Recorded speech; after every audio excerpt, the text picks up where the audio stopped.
Maintenant que le fonctionnement des permissions Unix standard et le fonctionnement du UMask sont bien compris, on peut aborder les permissions spéciales. Ces permissions sont aussi appelées permissions étendues. Elles apportent des solutions dans les cas où les permissions standards sont insuffisantes. Je tiens à faire remarquer que le terme permission n'est pas forcément le plus adapté pour désigner le fonctionnement de ces nouveaux mécanismes. En fait, les permissions étendues ne rajoutent pas à proprement parler de droits des utilisateurs. Elles modifient plutôt le comportement des permissions standards. Les permissions spéciales sont au nombre de 3. Le setUID, le setGID et le StickyBit. On ne s'intéresse dans cette présentation qu'au SUID, aussi appelé setUID, et au SGID, aussi appelé setGID. On laisse de côté le StickyBit qui est moins souvent utilisé.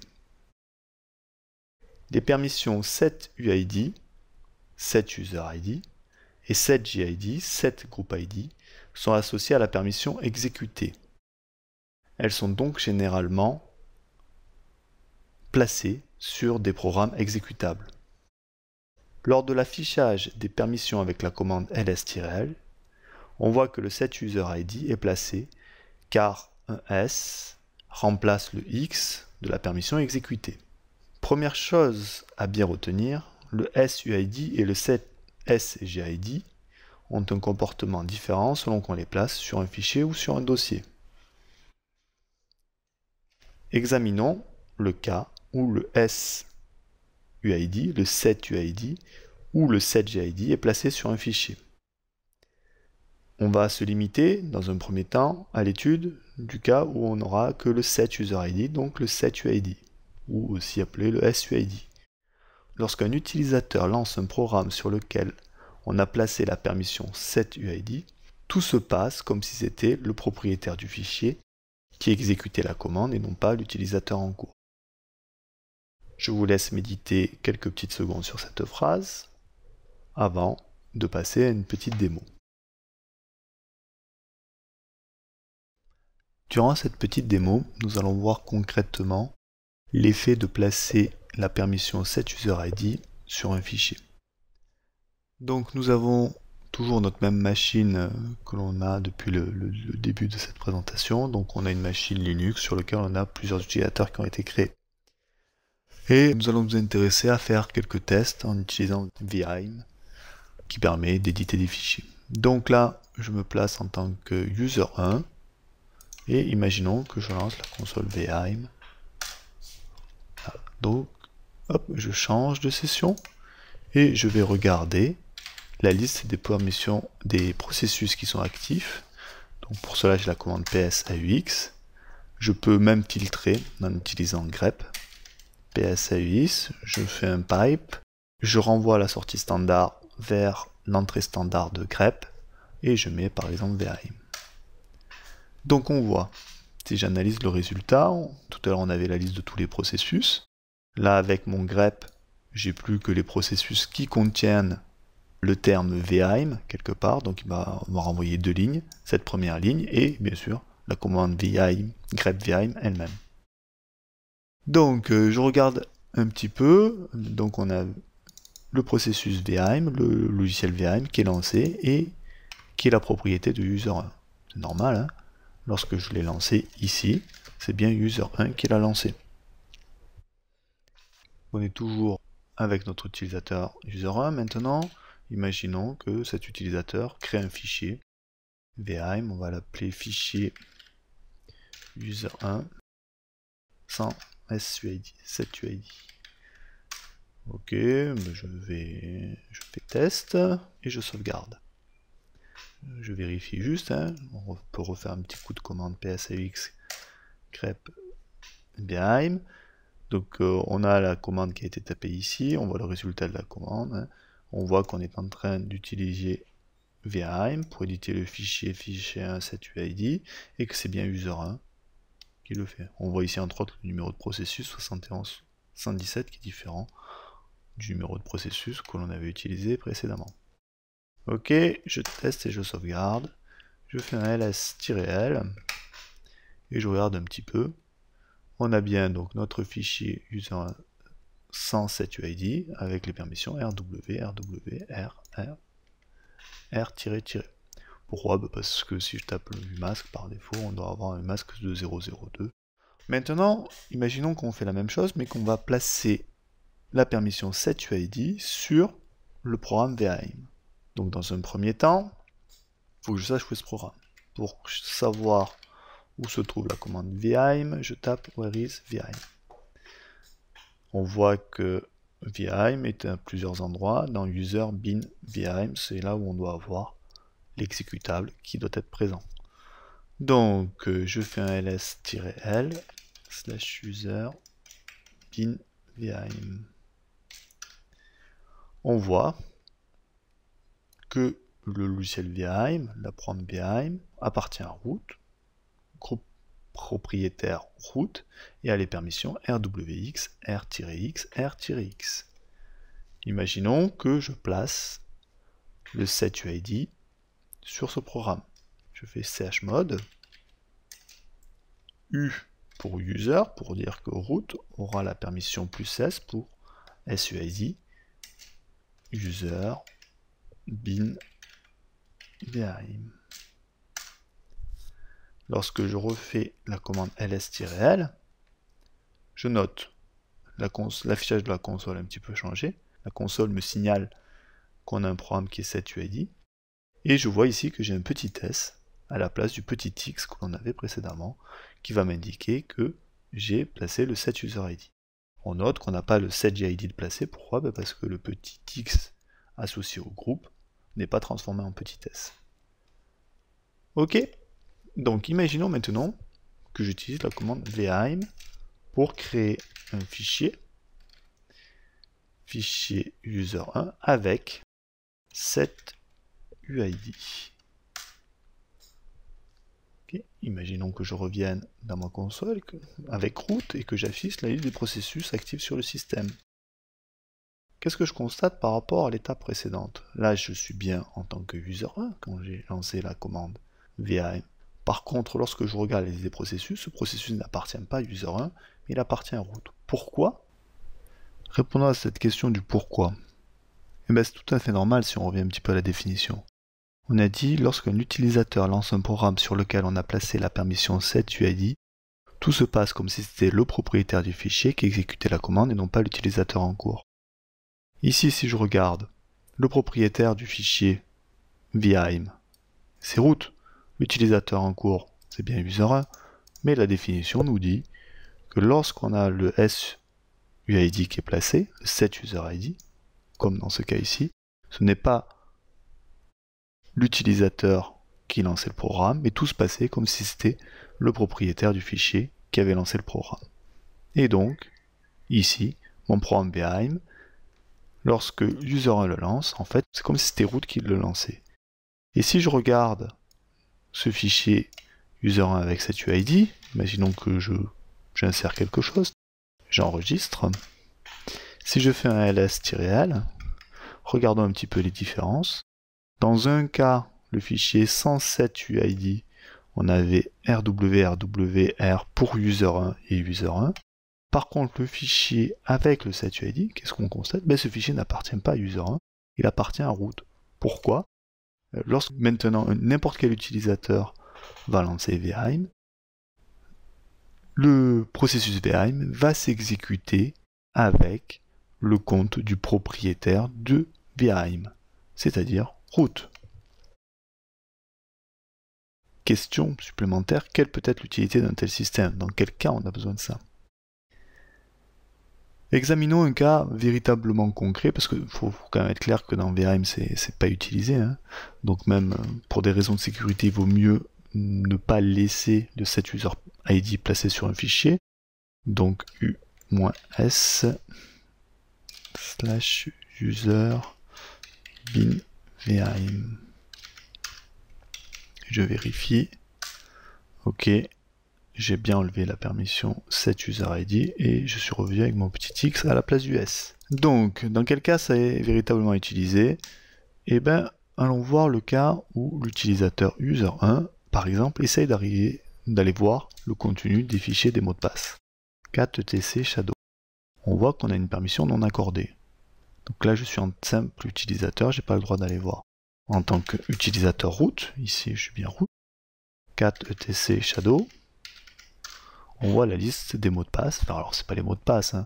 C'est un hash bien sûr du mot de passe pour des raisons de sécurité, mais on a quand même la possibilité de lister le contenu de ce fichier shadow, alors que user1 n'a pas le droit. Par contre, ce qui est un peu bizarre, c'est que user1 il a la possibilité de modifier son mot de passe. Allez, regardons un petit peu. User1 il a un mot de passe qui est ici. Je vais le laisser afficher.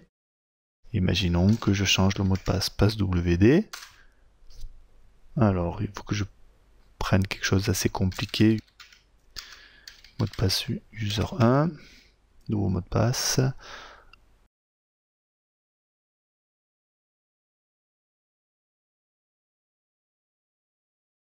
Ok, je viens de changer mon mot de passe en tant que user1.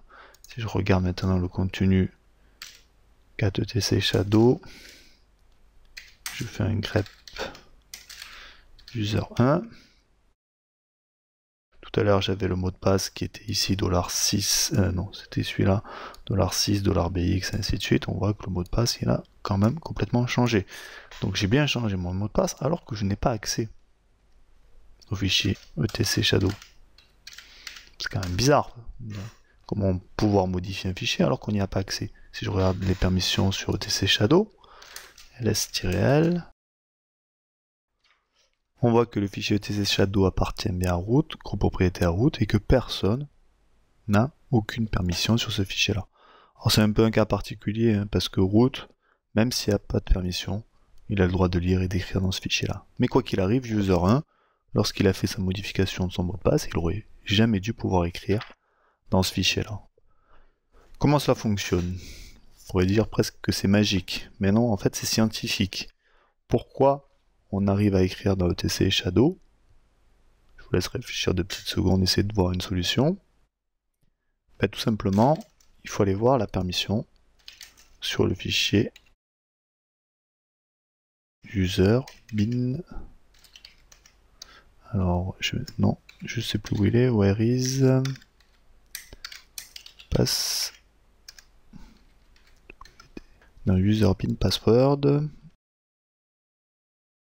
Et on voit que le fichier user bin password, que l'exécutable, le programme user bin password, appartient à root et qu'il est setuid sur root.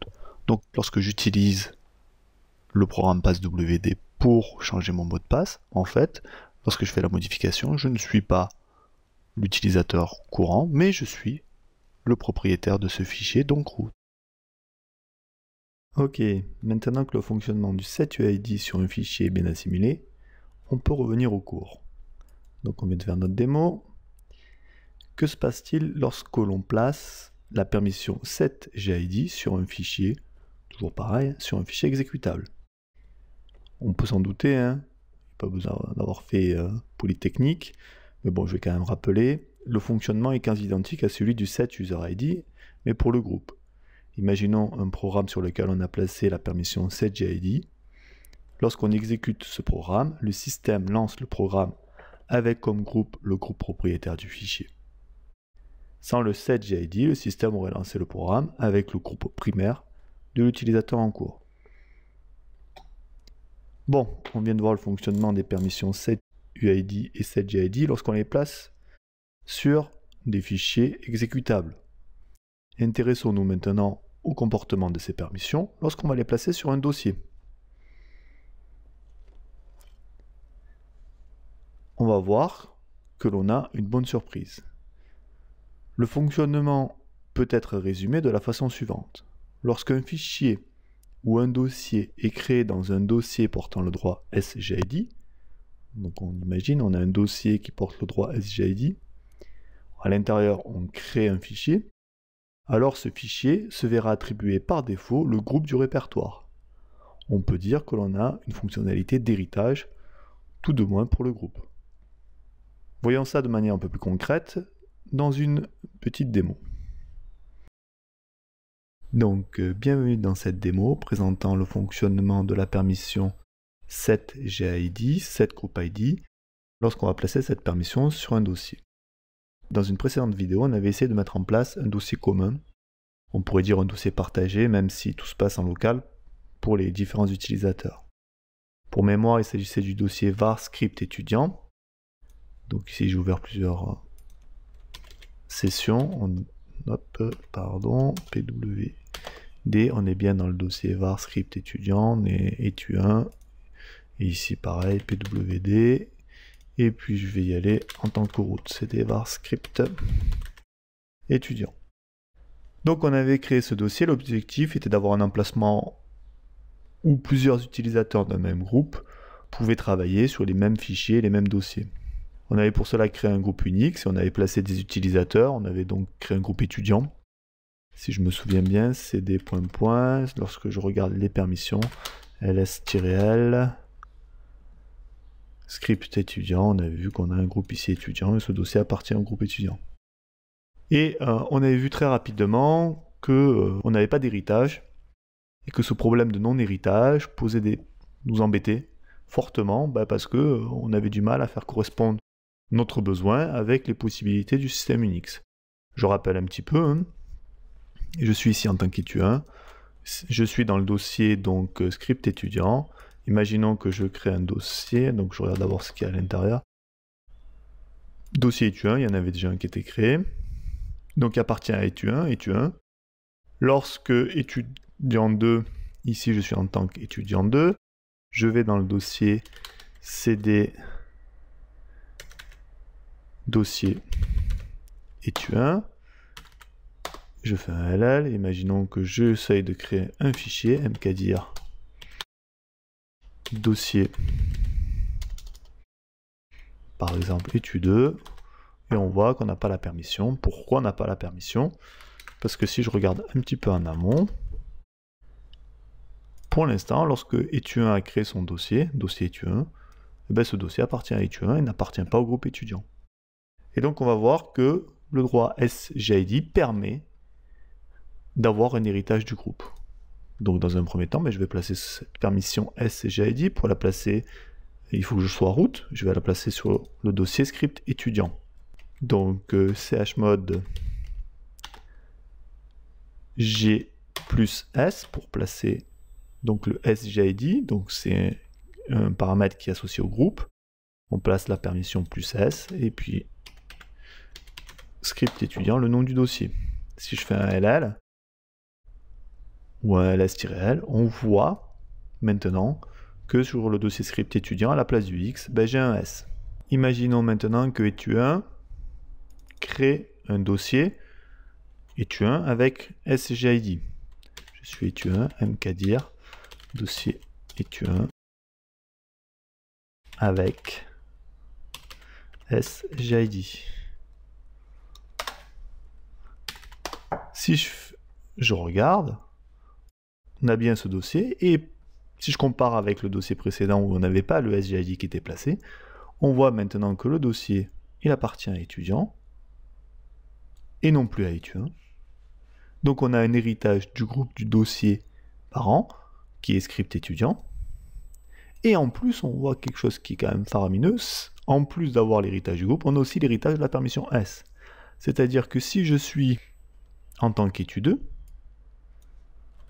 si je regarde maintenant, je fais cd dossier étu1 avec SJID, donc c'est un dossier qui a été créé par étu1.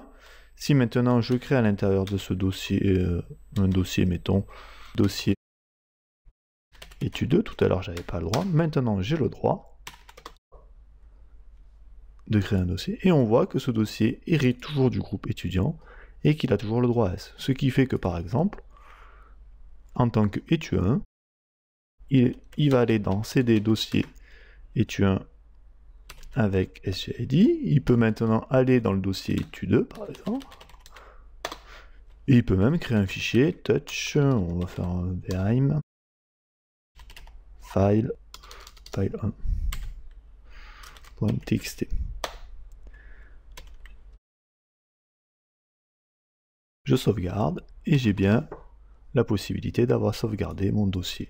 Et maintenant, n'importe quel étudiant a le droit de lire et d'écrire dans mon dossier, dans mon fichier.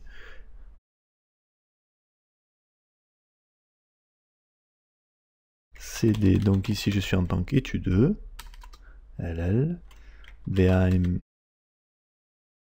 file 1, insert,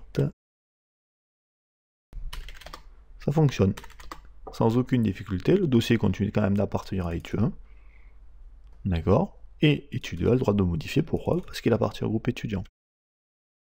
Donc voilà pour cette vidéo de cette fonctionnalité, présentant cette fonctionnalité qui est assez souvent utilisée, c'est-à-dire de placer le SCGID sur un dossier. Merci de votre attention. On vient donc de voir le comportement de la permission setGID, setGroupID, lorsque cette permission est placée sur un dossier. On a vu qu'on avait un principe d'héritage du groupe qui était bien utile dans certains cas. On ne va pas s'intéresser à la permission setUID lorsqu'elle est placée sur un dossier parce qu'elle n'a aucune utilité. Donc ça ne sert à rien de s'embêter avec des permissions qui ne servent à rien. Voilà pour cette vidéo sur les permissions spéciales, les permissions étendues. On verra dans une prochaine vidéo, on va s'intéresser rapidement au système d'ACL qui est présent dans les systèmes Unix depuis très peu de temps.